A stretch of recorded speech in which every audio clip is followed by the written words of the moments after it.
Hi guys, good morning. Welcome to my channel. It is now 4:09 na po in the morning. And then, kakarating lang po sa house. And then, naligo. Kasi sa sobrang pagod namin po from Equity to Satwa, nilakad po namin yun. Kasi wala po talagang any transportation po. Taxi, wala. Metro po is closed po kasi there is a technical issues. Siyempre, umuulan. Masyadong delikado kaya in-stop nila ang metro. And then, ikukwento ko po sa inyo ang journey namin for this day. Hi guys! First time kong naranasan ganitong 11:30 in the morning, going to work. Ganito po ang sitwasyon. Hanggang nakarating po kami sa City Walk, ayan na po, sobrang taas na po pala ng tubig. Kahit po sa loob ng bus ay napasok na rin po ang tubig. Buong akala ko ay nakarating na ako sa Equity, is safe na ako. Ayun pa pala, mataas pa rin. Di ko rin po pala naisip na magdala ng tsinelas. Wala akong choke, di iapak sa tubig ang aking sapatos. Guys, wala na, basang-basa ang aking sapatos. Yun. Ito yung lugar namin, building. Tingnan mo naman. Wala na madaanan, di ba? Baha. See, ang tubig sa shop namin. Super lakas. Buwan sa sobrang lakas. My God. It's already 2:59 pa ng hapon. Alas 2 pa lang yan ng hapon. Pero parang alas 6 na, alas 7. Lakas. Ayan na po ang metro. Makikita niyo man na sobrang puno ng tubig. At yan, for sure, wala na po talang electricity. Kaya stop na lahat. Oh guys, hello guys. Hello. Pauwi na kami guys, kawawa. Umuulan na. Yung mga kasama namin nandun na oh. Hindi pa kayo makakandong. Sarado. Lakad. Alay lakad kami ngayon. Tama sa mga kamaritas ko si Bana kasi Hazel. Naglalag kasi si Juday! Ano yung mga kasapatos, naka-apak si Inday, Ayan. Alaman naman po natin ng mga kabayan ay ma-start po talaga sa buhay. Kaya gumawa po sila ng sarili nilang raincoat para di po mabasa. Wait lang! Ako'y basang-basa!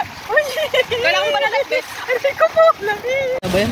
Sige na, bigla ko na siya. Ako'y nananawagan mga kasisig! Na-stranded kami dito sa Equity Metro Station. Baka naman. Yan na po talaga ang situation namin nung pauwi pa po kami. Sobrang taas na po ng tubig. Hello. Metro na po ito sa loob. Grabe ang tubig. Diyos ko po. Papunta kaming MOE. Yan ang mga kasama ko walking. Kasi nakasarado na po ang Equity. Sobrang dami na pong tubig. Kaya yun. Lalakad kami papuntang MOE ngayon. Yan po ang update. Yan po. Kawawa. Galing sakit yan. Tingnan mo. Yan. Traffic. Ay, grabe. Oh my goodness.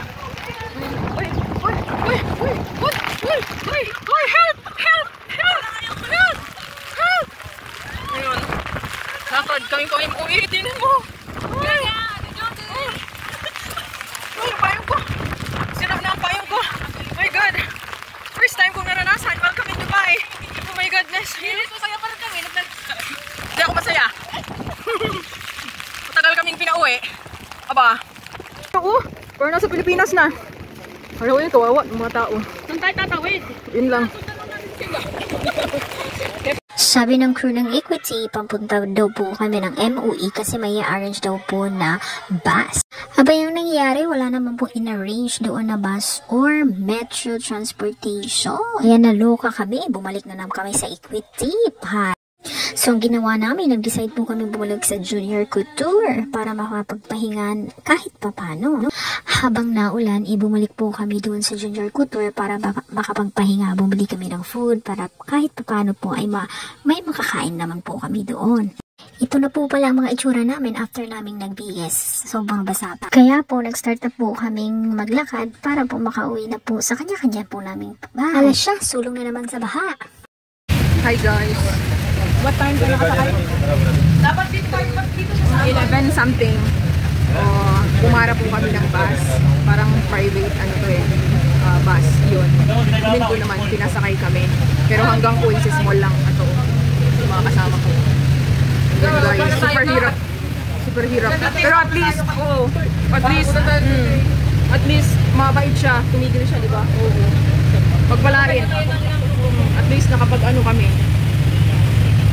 Kahit dito lang. Di ba?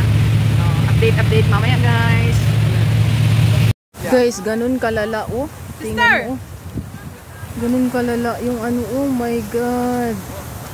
Hala, grabe oh. Ayan, walang sawang babara na naman po sa baha at amoy imbornal po tubig. Nakakapagod na po ay nagawa pa rin namin pong makakapag-joke. Ayan, ang ligalig, diba? Para lang pumula ang pagod ng aming mga katawan.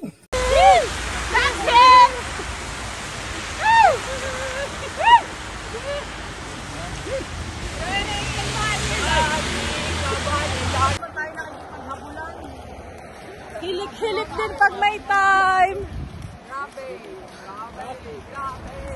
Oh, twinning.